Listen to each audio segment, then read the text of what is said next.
जय श्री राम। आप सभी दर्शक मुझसे कई बार पूछ चुके हैं कि गुरुजी, रूस और यूक्रेन के बीच के युद्ध कब समाप्त होगा, कृपया बताने का कष्ट करें। भारतवर्ष में इस समय महंगाई अपने चरम पर है और सरकार का कहना है कि यह महंगाई रूस और यूक्रेन के युद्ध के कारण आई है। आप सभी चाहते हैं कि महंगाई कम हो, अतः आप सभी रूस और यूक्रेन का युद्ध समाप्त देखना चाहते हैं। हर चीज हमारे और आपके चाहने से नहीं होती है। कहा भी गया है, जो जो जब जब होना है सो सो तब तब होता है। जिस समय युद्ध प्रारंभ हुआ था, अर्थात 24 फरवरी 2022 को, लोगों ने कहा था कि यह युद्ध 10 या 12 दिनों में समाप्त हो जाएगा, परंतु 3 महीने होने को आ गए। युद्ध की विभीषिका बढ़ती जा रही है, घट नहीं रही है।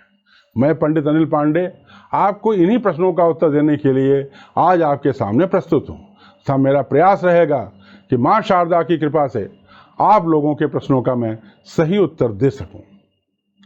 आप सभी के मांग को देखते हुए मैंने आप द्वारा पूछे गए प्रश्नों के समय को लेकर प्रश्न कुंडली के माध्यम से यह पता लगाने का प्रयास किया कि यह युद्ध कब समाप्त होगा। आइए हम इस पर चर्चा करते हैं।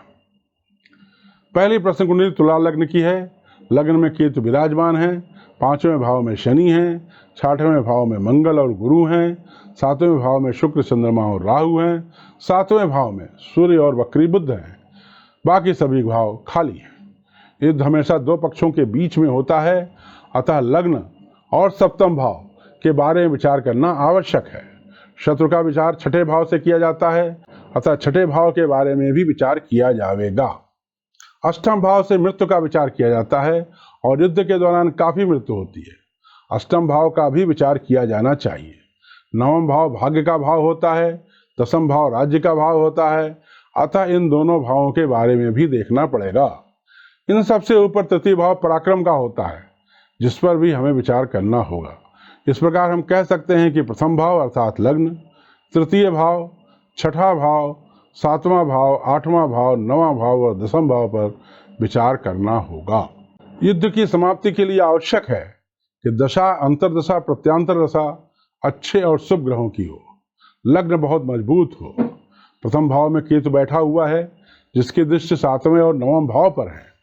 प्रथम भाव के लिए केतु को मजबूत नहीं कहा जा सकता, परंतु ये बहुत खराब भी नहीं है और एक शुभ ग्रह है। लग्न का स्वामी शुक्र 7वें भाव में बैठकर उसको देख रहा है। इसके अलावा 6ठे भाव में बैठा मंगल भी उसको देख रहा है, अतः हम लग्न को बलवान मान सकते हैं। तृतीय भाव में कोई ग्रह नहीं है, उस पर राहु की दृष्टि है, जो कि पराक्रम भाव को कमजोर करेगी।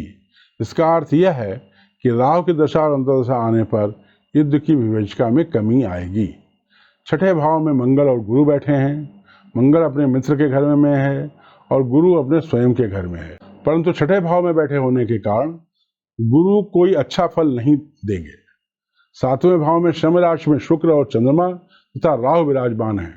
8वें भाव अर्थात मित्र के भाव में सूर्य और वक्री बुध हैं, दोनों ही कमजोर हैं।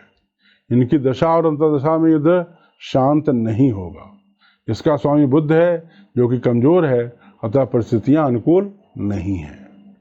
इस पर केतु की दृष्टि है, जो थोड़ा असर डाल सकती है। 10वें भाव का स्वामी चंद्रमा केंद्र में बैठा हुआ है और अपनी सम राशि में है, अतः युद्ध समाप्त करने के लिए इनका कोई उपयोग नहीं है।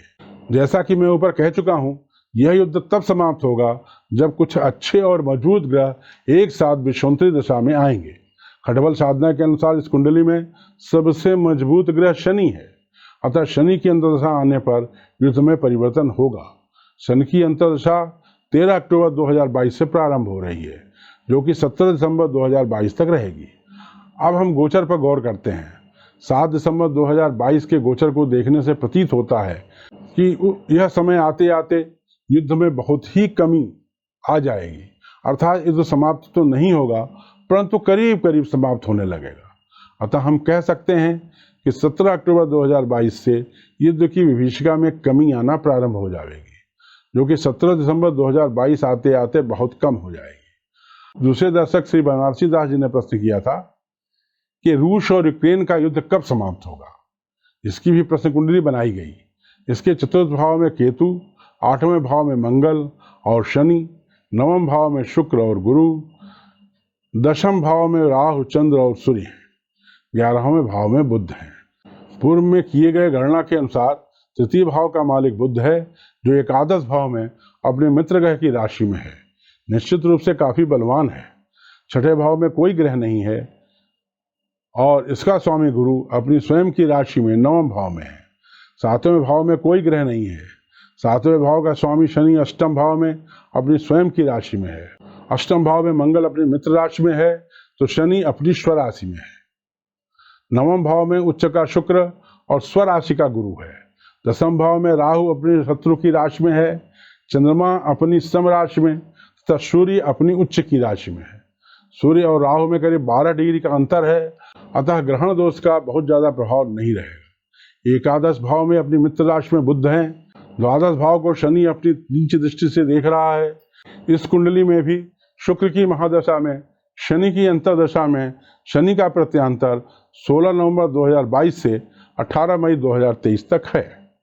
इस अवधि में इस बात की पूरी संभावना है कि यूक्रेन को अमेरिका देशों से मदद मिलने में कमी आए, परंतु इस बात की भी संभावना है कि भाग्य के कारण यूक्रेन को कोई दूसरी मदद मिले।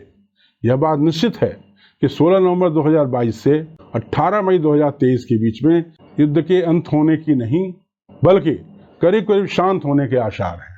अगर हम सूक्ष्म दशा की तरफ जाएं तो शुक्र की महादशा में, शनि के अंतर में, शनि के प्रत्यांतर में शनि की सूक्ष्म दशा 16 नवंबर 2022 से 15 दिसंबर 2022 तक है। इसके उपरांत बुध, केतु और शुक्र की सूक्ष्म दशाएं हैं।